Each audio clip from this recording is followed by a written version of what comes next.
Welcome to Spotlight Murders, brought to you by Skoob. I'm your host, Kieran Caldwell, and today we're diving deep into one of the most haunting and controversial stories in music history. Picture this: August 25th, 2001. The Bahamas. Crystal clear skies, perfect flying weather. A 22-year-old superstar, fresh off filming a music video, boards a small plane with her team to head home. 60 seconds later, she's gone forever. But this isn't just a story about a tragic accident.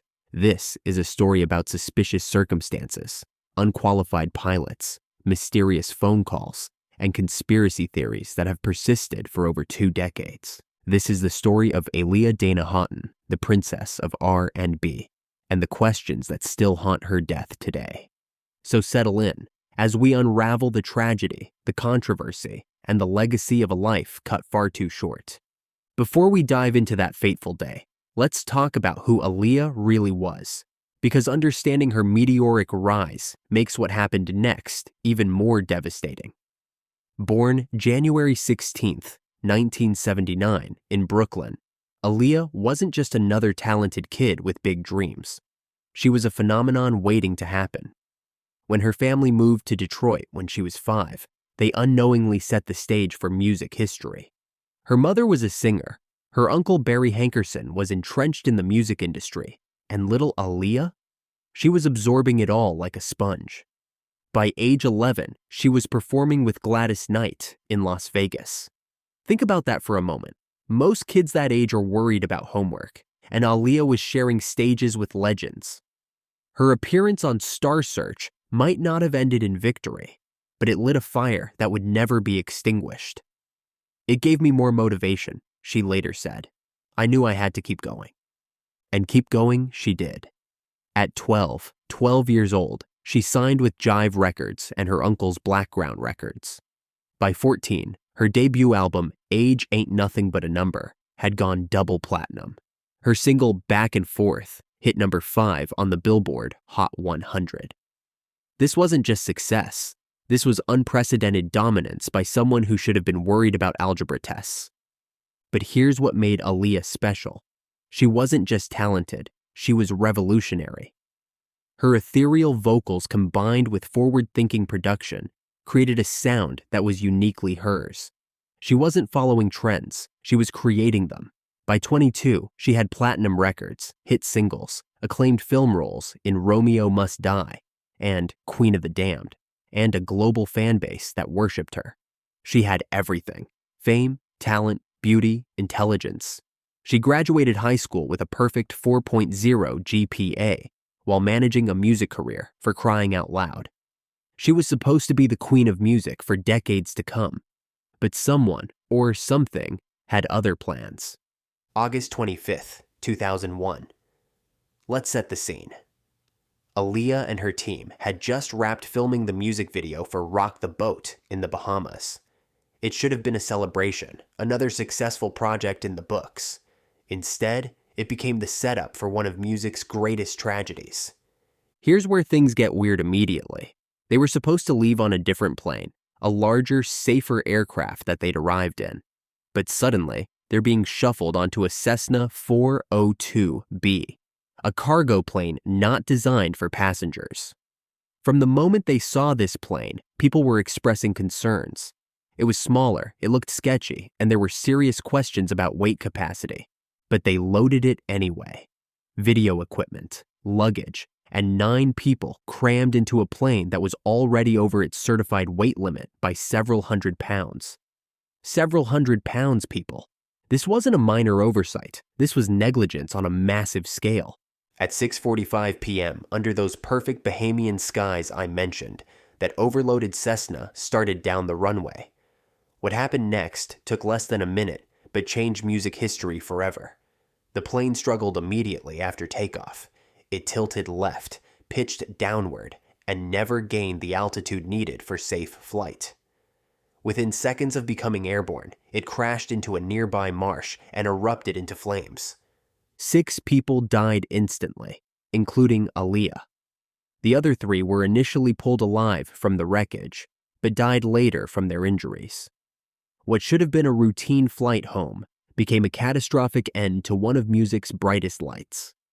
The autopsy revealed that Aaliyah suffered extensive burns and significant head trauma. But here's a detail that's haunted investigators. She had entered a state of shock before the crash, which put additional strain on her heart. This suggests she was conscious and aware during those terrifying final moments. Now, if this were just a tragic accident caused by an overloaded plane, we'd have a sad story, but not necessarily a mysterious one. But the more investigators dug, the more red flags they uncovered. And when I say red flags, I mean crimson banners waving in a hurricane. Let's start with the pilot, Luis Morales. This man had no business being in that cockpit, none. He lacked the proper certifications to operate that aircraft. He was flying on a suspended license, and, here's the kicker, he had falsified his credentials. But it gets worse. The toxicology report revealed both alcohol and cocaine in his system at the time of the crash. Despite recent drug-related convictions, he was somehow allowed to pilot this flight. But here's what really makes you think. How does someone this unqualified end up flying a music superstar? This wasn't some random charter flight they grabbed at the last minute. This was supposed to be professional transportation for a valuable client. Then there's the matter of Hype Williams, the director of the music video. Originally, this video was supposed to be shot in Miami using controlled setups and green screens. Simple, safe, close to home. But suddenly, Williams decided to relocate the entire production to the Bahamas. Why? No one has ever given a satisfactory explanation for this change that put everyone in unnecessary danger. And here's another strange detail. Aaliyah typically traveled with close family, her mother or brother. She rarely went anywhere alone. But on this trip, she was remarkably isolated from her usual support system. Coincidence? Maybe. But when you start adding up all these coincidences, a pattern emerges. This is where things get really controversial, so buckle up. There's a conspiracy theory that's persisted for over 20 years, and it involves some of the biggest names in music: Beyoncé, Jay-Z, P. Diddy, and even the Illuminati. The theory goes like this. Aaliyah was destined to become the undisputed queen of music. She had everything: talent, beauty, intelligence, and a growing fan base that worshipped her. But according to conspiracy theorists, certain powerful forces in the industry had other plans. They wanted Beyoncé in that position instead. Proponents of this theory point to the timing of Beyoncé's rise. After Aaliyah's death, Beyoncé's career exploded. Destiny's Child was already successful, but Beyoncé's solo dominance really began in the wake of Aaliyah's passing. Coincidence? Conspiracy theorists say absolutely not. They point to the use of Illuminati symbols, triangles, and pyramids in Jay-Z and Beyoncé's performances as evidence of their allegiance to a secret society. They argue that Aaliyah opposed these forces and was eliminated for it. Within this narrative, Aaliyah's death wasn't an accident or even negligence. It was a calculated murder designed to clear the path for Beyoncé's ascension. Adding fuel to this fire are Jay-Z's connections to both P. Diddy and R. Kelly. During the 1990s, Jay-Z and Diddy formed close alliances.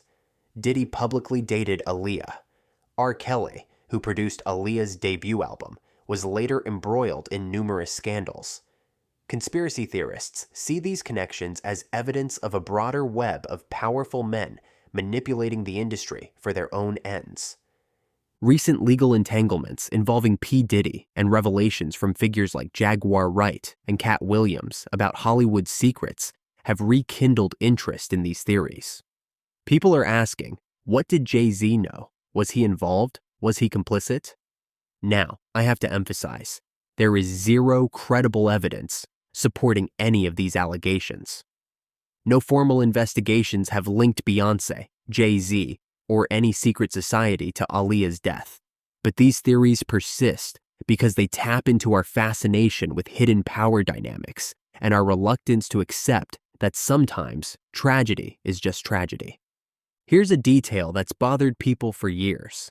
Fatima Robinson, Aaliyah's choreographer and close friend, was supposed to be on that plane. She had worked on the video. She was part of the inner circle. She should have been coming home with everyone else. But she wasn't. Fatima made a last-minute decision to stay an extra day in the Bahamas. Her reason? She wanted to enjoy an extra day on the island. Sounds innocent enough, right? Just a friend wanting to extend her vacation.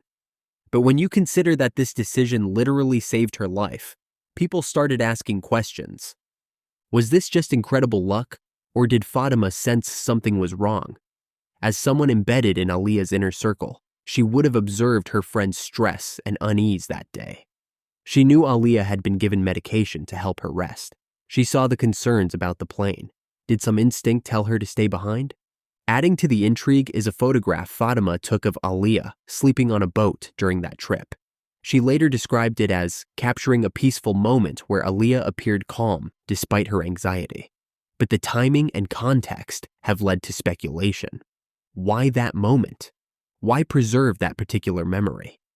When you look at the sequence of events, her decision to stay, the photograph, her later explanations, it's challenging to dismiss it all as coincidence.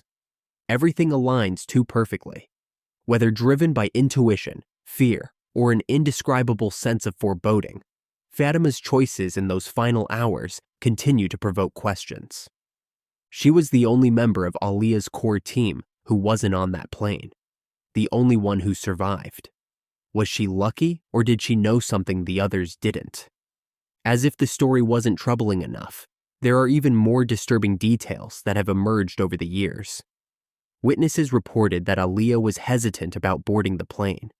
She had been warned about the aircraft's weight capacity, and she was visibly uncomfortable with the situation. But here's where it gets really dark.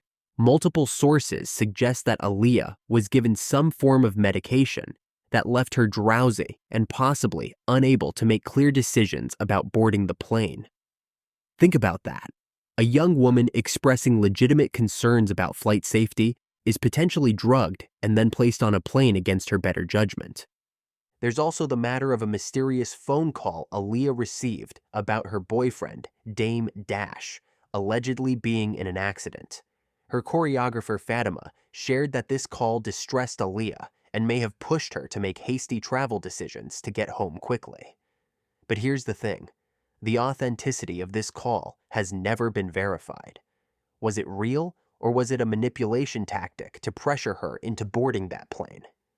These details paint a picture of a young woman who may have been coerced or manipulated into making a decision that cost her life.